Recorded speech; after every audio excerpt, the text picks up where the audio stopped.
இன்னைக்கு ஸ்வீட்டான ஒரு ரெசிபி பண்ண போகிறேன். இது வரைக்கும் நம்ம சேனலில் 199 ரெசிபி போட்டிருக்கேன். இது என்னோட 200வது வீடியோ. சப்போர்ட் பண்ண எல்லாருக்கும் ரொம்ப நன்றி. 200வது ரெசிபி ஸ்வீட்டாக இருக்கட்டும்னு சிம்பிளாக ஈஸியான ஒரு பாயசம் பண்ணியிருக்கேன். இந்த சுவையான அவல் பாயசம் எப்படி செய்கிறதுன்னு இந்த வீடியோவில் பார்க்கலாம். ஃபர்ஸ்ட் நம்ம பால் சூடு பண்ணலாம். நான் 3 கப் கெட்டியான பால் எடுத்திருக்கேன். 10 நிமிஷம் கிட்ட இந்த பால் நல்லா சூடாகட்டும். நடுவில் கொஞ்சம் கிண்டி விட்டுக்கோங்க, இல்லைன்னா அடி பிடிச்சிரும்.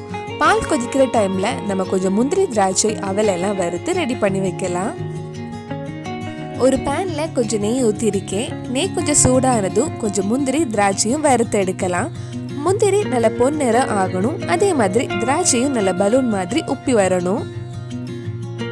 இதுக்கு முன்னாடி நம்ம சேனலில் பண்ண சேமியா பாயசம், சிறுபயிறு பாயசம், பாலடை, அடப்பிரதமன் அந்த வீடியோஸ் எல்லாம் நீங்கள் இன்னும் பார்க்கலைன்னா அதோட லிங்க் இங்கே டிஸ்கிரிப்ஷனில் கொடுத்துருக்கேன். மறக்காமல் அந்த வீடியோவும் போய் பாருங்கள். முந்திரி திராட்சை எல்லாம் வறுத்து மாற்றி வச்சிடலாம். இப்போ அதே பேனில் 1 கப் அவல் வறுக்க போகிறேன். யூஸ்வலாக இந்த அவல் பாயசம் கிருஷ்ண ஜெயந்தி அன்னைக்கு கிருஷ்ணருக்கு பண்ணுவாங்க. இந்த நவராத்திரியில் கூட நீங்கள் ஒரு நாள் இந்த சுவையான அவல் பாயசம் உங்கள் வீட்டில் செஞ்சு பாருங்கள். அவல் இந்த மாதிரி வறுத்ததுக்கு அப்புறம் கொஞ்சம் சர்க்கரை உருக்கலாம். நான் 3/4 கப் சர்க்கரை எடுத்திருக்கேன். இதில் 1/2 கப் தண்ணி ஊற்றி 1 கப் போகிறேன். உங்கள் இனிப்புக்கு ஏற்ற மாதிரி சர்க்கரை நீங்கள் எடுத்துக்கோங்க.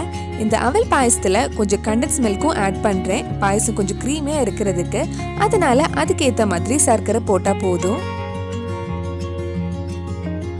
பாயசம் கொஞ்சம் கெட்டியாக இருக்கிறதுக்கு கொஞ்சம் கேஷ்னஸ் தண்ணியில் 10 நிமிஷம் ஊற வச்சுருந்தேன்.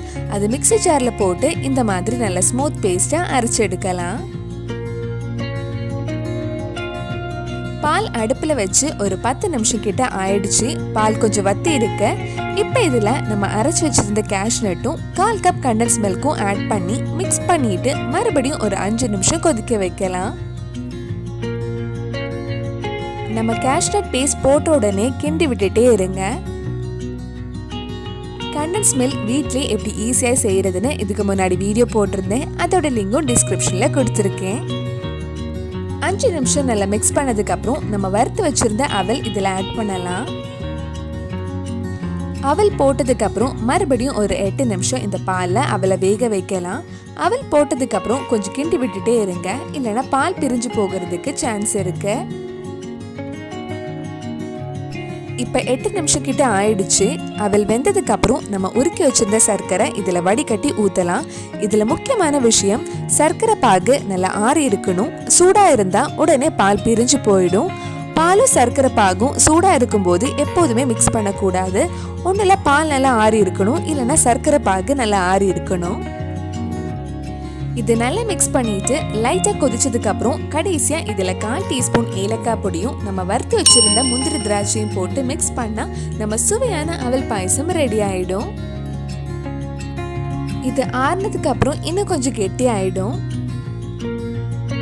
ரொம்ப டேஸ்டியான அவல் பாயசம் ரெடி ஆயிடுச்சு. கண்டிப்பா நீங்களும் இந்த சுவையான பாயசம் உங்க வீட்டில் செஞ்சு பாருங்க. பிடிச்சிருந்தா இந்த வீடியோவை லைக் பண்ணுங்க, உங்க ஃப்ரெண்ட்ஸ் அண்ட் ஃபேமிலிக்கு ஷேர் பண்ணுங்க. வேற நல்ல ஸ்வீட் ரெசிபி நம்ம சேனல்ல ட்ரை பண்ணலான்னு கீழே கமெண்ட் பாக்ஸ்ல சொல்லுங்க. நீங்க இன்னும் என்னோட சேனல் சப்ஸ்கிரைப் பண்ணலைன்னா மறக்காம சேனலையும் சப்ஸ்கிரைப் பண்ணுங்க. கூடவே அந்த பெல் ஐக்கனையும் ப்ரெஸ் பண்ணா நான் புது வீடியோ போட்ட உடனே உங்க போனுக்கு நோட்டிஃபிகேஷன் வந்துடும்.